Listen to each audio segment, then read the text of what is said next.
No mês de novembro, o INSS se veste de azul, que é para conscientizar o público masculino sobre a importância de manter a saúde em dia e para difundir os direitos previdenciários que podem oferecer suporte financeiro no processo do tratamento de doenças.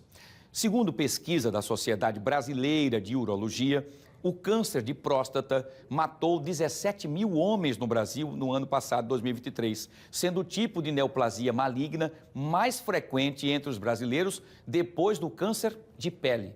Mas quais os direitos dos pacientes em tratamento do câncer? É o que nós vamos saber a partir de agora aqui em nossos estúdios com o Delivan Almeida, que está comigo aqui ao vivo, né? Ele que é o gerente executivo substituto do INSS, que vai falar com a gente agora sobre essa situação, para a gente saber quais os benefícios que podem ser solicitados. Delivan, primeiro, boa tarde, um prazer tê-lo conosco mais uma vez, seja bem-vindo. E é o que a gente quer saber, né, o Delivan, quais são os benefícios que podem ser solicitados, por exemplo, pelos pacientes com câncer de próstata.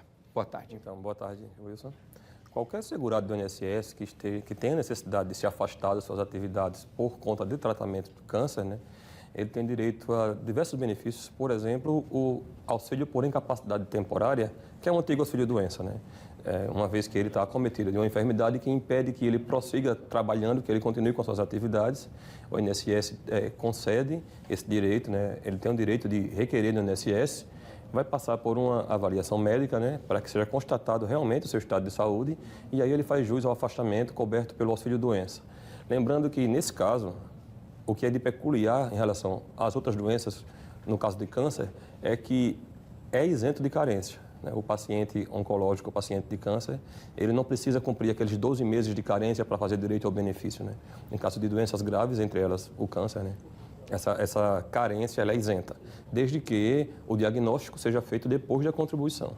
A primeira contribuição, se ele tiver o diagnóstico após a primeira contribuição, não precisa esperar as 12, o direito dele está cobertado, isento de carência. Entendi. Então, perfeito, essa explicação é importante, porque, por exemplo, ele pode ter começado a recolher agora, né, com um mês e pouco, acabou, infelizmente, tendo aí essa notícia, ele já está coberto, não precisa passar os 12 meses, que seria a carência, isso do INSS, que faria a cobertura. Então, apenas com um mês, 2 meses, se ele já tiver já pagando 2 meses, um mês, e descobriu o que aconteceu, que está com câncer de próstata, ele entra, então, no benefício sem precisar da carência, é isso? Exatamente, né? Qualquer tipo de câncer, tendo o diagnóstico após o ingresso no sistema, né? Após o recolhimento da primeira contribuição, é isento de carência, não precisa guardar as 12 contribuições. Sendo que, na avaliação médico-pericial, o médico perito do INSS, o perito médico federal, ele vai avaliar se aquela incapacidade é temporária ou se aquela capacidade é permanente. Entendi. Dependendo dessa avaliação é que vai ser fixado qual o benefício que o segurado fará jus.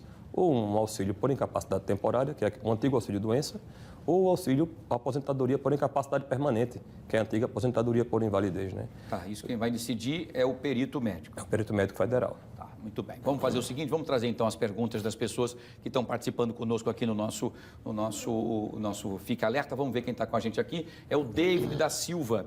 Ele pergunta aqui, ó, tenho 63 anos, Delivan, e descobri que estou com câncer de próstata. Comecei o tratamento e estou afastado do trabalho. Falta um ano para que eu solicite a minha aposentadoria. Eu posso antecipar o pedido? Pergunta importante e uma das perguntas que mais chegaram para a gente, Delivan.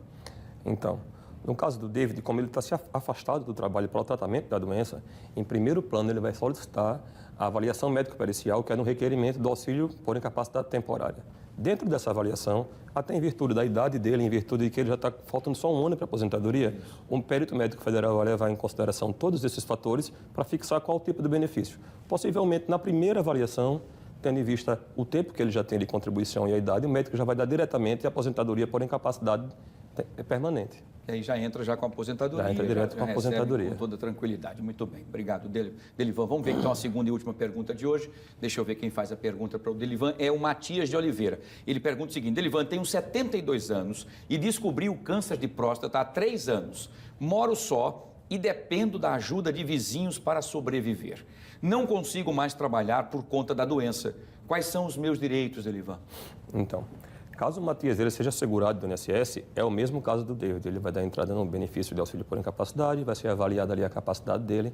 Caso ele não seja, existe também o benefício da prestação continuada, o benefício do LOAS, aquele benefício assistencial que também assegura, também cobre, também garante ali a sobrevivência das pessoas com câncer, né?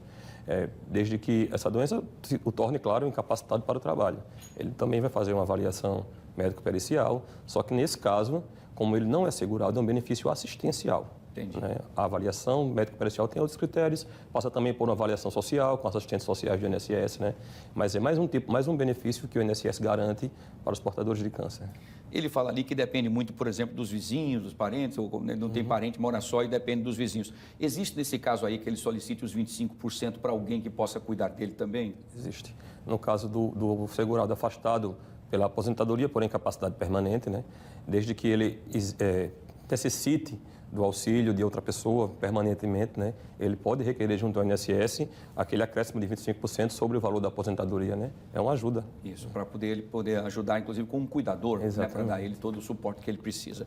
Muito bem, Delivan, quero agradecer mais uma vez, é importante. Eu queria, às vezes as pessoas perguntam, mas Rafael só faz 2 perguntas, por conta do nosso tempo. Mas a gente está sempre trazendo aqui o Delivan para que a gente possa também trazer aí as informações importantes para você que acompanha aqui o nosso fenômeno. Delivan, um abraço para você, sucesso. Obrigado mais uma vez pela sua participação e sua disponibilidade, viu? Até a próxima, se Deus quiser. Muito bem, tá aí então o nosso quadro Meu INSS, prestação de serviço pura para você que acompanha aqui o nosso fenômeno Fique Alerta, tá bom? Muito bem.